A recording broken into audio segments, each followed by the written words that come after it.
نیت کے صاف ہونے اور ہر کام کو صرف اور صرف اللہ کی خاطر کرنے کے بارے میں، کیونکہ اللہ سبحانہ و تعالیٰ اس کام کو قبول نہیں کرتا، وہ عمل اللہ کے نزدیک کوئی اہمیت نہیں رکھتا جو اللہ کے لیے نہ کیا گیا ہو۔ لیکن ہم انسان ہیں، ہم سے غلطیاں ہوتی ہیں، اور قدم کی پھسلن سے زیادہ بعض اوقات سوچ کی پھسلن ہوتی ہے۔ سوچ میں کس وقت کیا چیز شامل ہو گئی، بعض اوقات انسان خود بھی اس سے آگاہ نہیں ہوتا۔ اسی لیے اللہ سبحانہ و تعالیٰ نے ہم پر رمضان کے روزے فرض کیے تاکہ ہمارے اندر تقویٰ پیدا ہو۔ تقویٰ انسان کے اندر ایک کانشیسنس پیدا کرتا ہے، شعور پیدا کرتا ہے، اور جب انسان کے اندر شعور آ جاتا ہے تو اسے اپنے گناہوں کا احساس بھی ہونے لگتا ہے، اسے اپنی غلطیوں پر ندامت بھی ہوتی ہے، اور انسان تو ہے ہی خطا کا پتلا، بھول چوک اس کے ساتھ ہے، ہر لمحہ کچھ نہ کچھ ہوتا ہی رہتا ہے۔ ایسے میں انسان کیا کرے؟ کیا گناہوں کا بوجھ اپنے اوپر لادتا رہے اور اس بوجھ کے تلے دبا رہے، اور پھر اس بوجھ کی وجہ سے طرح طرح کے ڈپریشن اور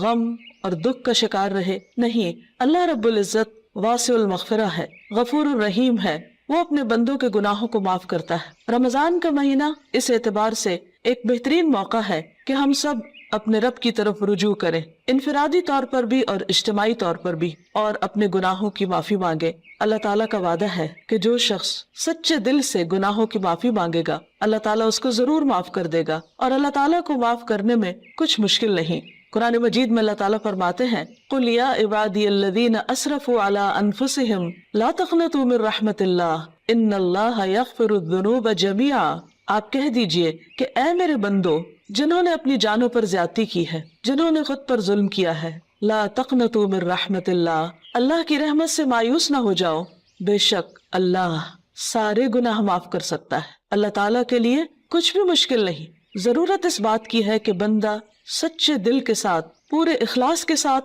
اللہ تعالیٰ کی طرف رجوع کرے۔ ویسے تو رمضان بذات خود گناہوں کے کفارہ کا ذریعہ ہے۔ حدیث میں آتا ہے، نبی صلی اللہ علیہ وسلم نے فرمایا، وَرَمَضَانُ إِلَى رَمَضَانَ مُكَفِّرَاتٌ مَا بَيْنَهُنَّ إِذَا اجْتُنِبَتِ الْكَبَائِرُ۔ ایک رمضان دوسرے رمضان تک اپنے درمیان ہونے والے گناہوں کو مٹا دیتا ہے جبکہ کبیرہ گناہوں سے اجتناب کیا جائے۔ اسی طرح جب انسان ایمان اور احتساب کے ساتھ روزہ رکھتا ہے، وہ بھی اس کے گناہوں کی بخشش کا ذریعہ بنتا ہے، راتوں کا قیام بھی بخشش کا ذریعہ بنتا ہے۔ لیکن اس کے ساتھ ساتھ انسان کو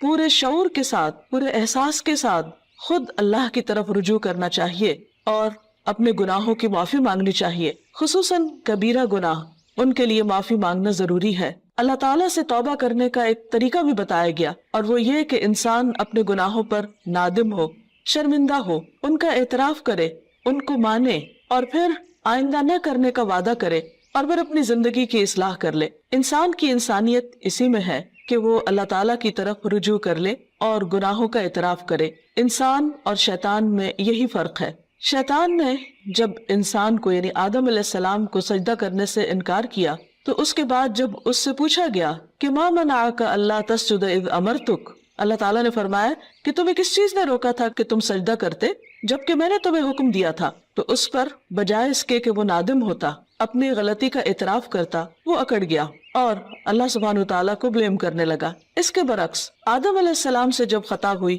اور وہ بھول کر جنت کا وہ پھل کھا بیٹھے جس کے کھانے سے ان کو روکا گیا تھا، تو جب انہیں اپنی اس بات کا احساس ہوا کہ انہوں نے درست نہیں کیا اور ان سے جنت کا لباس اتروا لیا گیا، تو وہ فوراً اپنے رب کی طرف پلٹے اور انہوں نے اعتراف کیا اور دعا کی، ربنا ظلمنا انفسنا وان لم تغفر لنا وترحمنا لنکونن من الخاسرین، کہ اے ہمارے رب، ہم نے اپنی جانوں پر ظلم کیا اور اگر تو نے ہمیں معاف نہ کیا اور ہم پر رحم نہ کیا تو ہم ضرور نقصان اٹھانے والے ہو جائیں گے۔ گویا انسان غلطی تو کرتا ہے، لیکن اگر وہ رب کی طرف پلٹتا نہیں اور رب اس پر رحمت نہیں فرماتا تو پھر انسان کا کوئی ٹھکانہ نہیں۔ روزے کی حالت میں انسان کو اپنے آپ کا جائزہ لینے کا موقع ملتا ہے، کیونکہ بہت سی مصروفیات اور مشغولیات سے، خصوصاً کھانے پینے کی مشغولیت سے فراغت پانے کے بعد جب روزے کی حالت میں، بھوک کی حالت میں اس کو اپنا محاسبہ اور اپنا جائزہ لینے کا موقع ملتا ہے تو اپنی چھوٹی بڑی بہت سی خطائیں، بہت سی غلطیاں یاد آنے لگتی ہیں۔ ایسے میں انسان کا کام یہ ہے کہ انسان اپنی ہر غلطی پر اللہ تعالیٰ سے توبہ کرے اور دن میں کثرت کے ساتھ استغفار کرتا رہے، اللہ سبحانہ و تعالیٰ کی طرف رجوع کرتا رہے۔ خاص طور پر روزے کی افطاری کے وقت اور پھر سحری کے وقت، کیونکہ سحری کا وقت توبہ استغفار کا وقت ہے۔ قرآن مجید میں اللہ تعالیٰ اپنے بندوں کی خصوصیت بیان کرتے ہیں، وَبِالْأَسْحَارِ هُمْ يَسْتَغْفِرُونَ، اور سحری کے وقت وہ استغفار کرتے ہیں۔ سحری کے وقت یا تو سحری کی تیاری ہو رہی ہوتی ہے یا پھر انسان اس وقت کچھ کھا پی رہا ہوتا ہے، لیکن کچھ نہ کچھ وقت، خواہ وہ کام کاج کے دوران ہی کیوں نہ ہو، ضرور ایسا نکالنا چاہیے کہ جس میں انسان شعوری طور پر اللہ تعالیٰ سے توبہ کرے، کیونکہ اللہ تعالیٰ اس وقت اپنے بندوں کی طرف خاص طور پر توجہ فرماتا ہے۔ حدیث میں آتا ہے، ينزل اللہ تعالی الى السماء الدنیا كل ليلة لنصف الليل الآخر او لثلث الليل الآخر فيقول من ذا الذي يدعوني فأستجيب له من ذا الذي يسألني فأعطيه من ذا الذي يستغفرني فأغفر له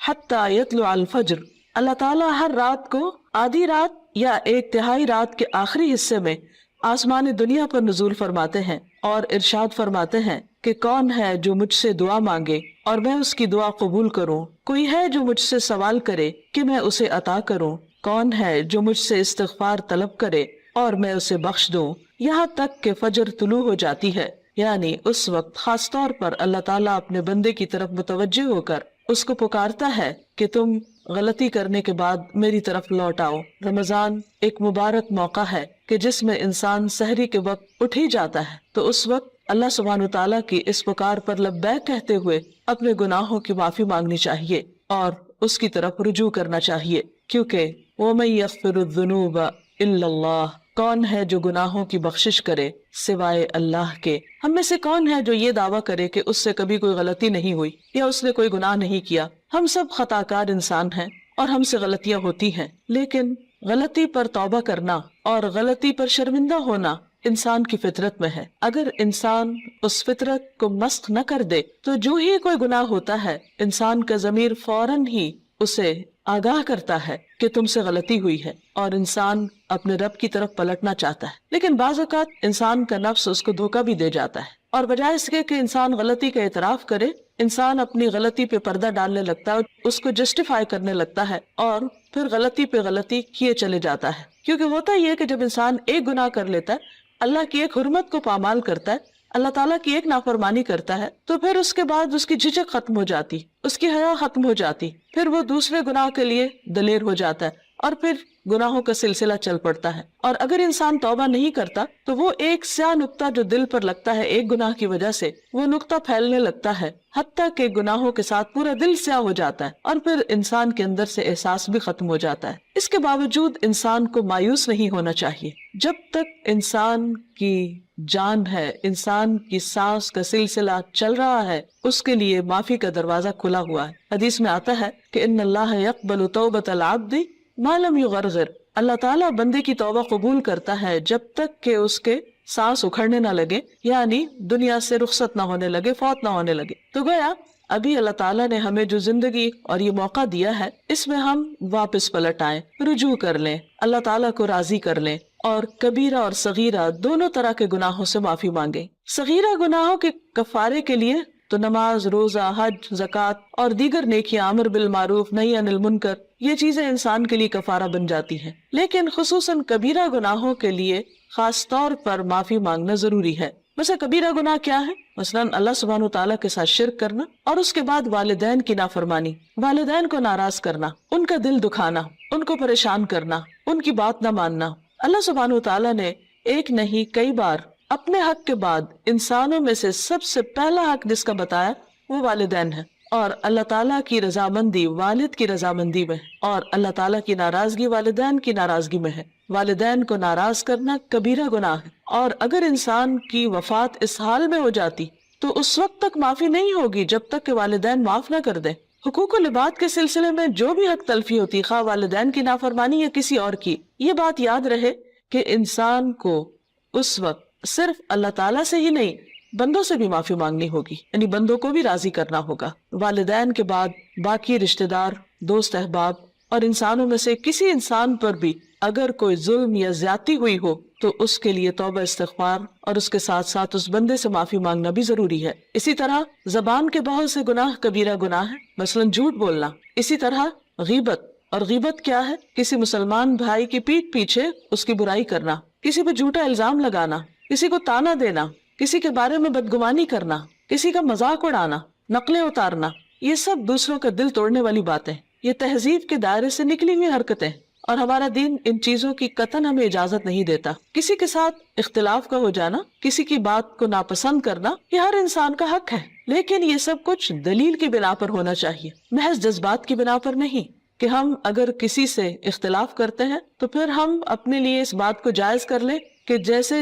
چاہیں پھر اس کے ساتھ معاملہ کریں، یا جیسے چاہیں اس پر الزام تراشی کریں، اور پھر اس کے بعد خود کو سچا ثابت کر کے یا اپنے آپ کو مطمئن کر لیں، تو یہ بات جائز نہ ہوگی، یہ کافی نہ ہوگی۔ انسان کے لیے خود اس کا سب سے بڑا دشمن اس کا اپنا نفس ہے، اور انسان بعض اوقات باہر کے دشمن کو پہچان لیتا ہے لیکن اندر کے دشمن کو نہیں پہچانتا، جب وہ انسان کو غلطی پر تھپکیاں دے کر سلا دیتا ہے، یا اس کو مطمئن کر دیتا ہے، یا پھر اسے صرف دوسروں کے عیب دکھاتا رہتا ہے اور اپنے عیب بھلوا دیتا ہے۔ اس لیے بہت ضروری ہے کہ ہم ان تمام گناہوں، خواہ وہ جسم سے تعلق رکھتے ہوں، خواہ وہ دل سے تعلق رکھتے ہوں، خواہ وہ زبان سے تعلق رکھتے ہوں، ان تمام گناہوں پر نمبر 1 شرمندگی کا اظہار کریں، نمبر 2 ان کا اعتراف کریں، نمبر 3 آئندہ نہ کرنے کا وعدہ کریں، اور نمبر 4 اللہ رب العزت سے دعا کریں کہ وہ ان گناہوں کو ڈھانپ دے، ان کو ہمارے نامہ اعمال سے مٹا دے، اور ہماری توبہ کی وجہ سے ان گناہوں کو بھی ہماری نیکیوں میں بدل دے،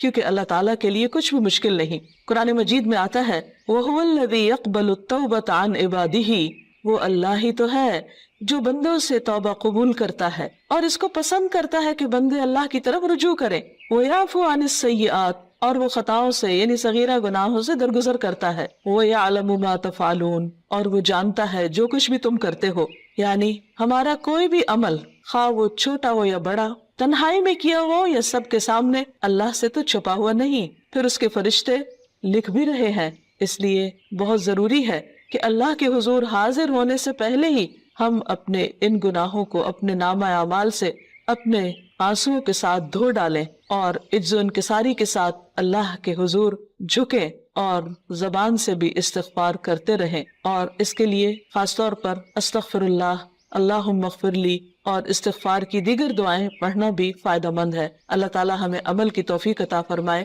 وآخر دعوانا ان الحمد للہ رب العالمین۔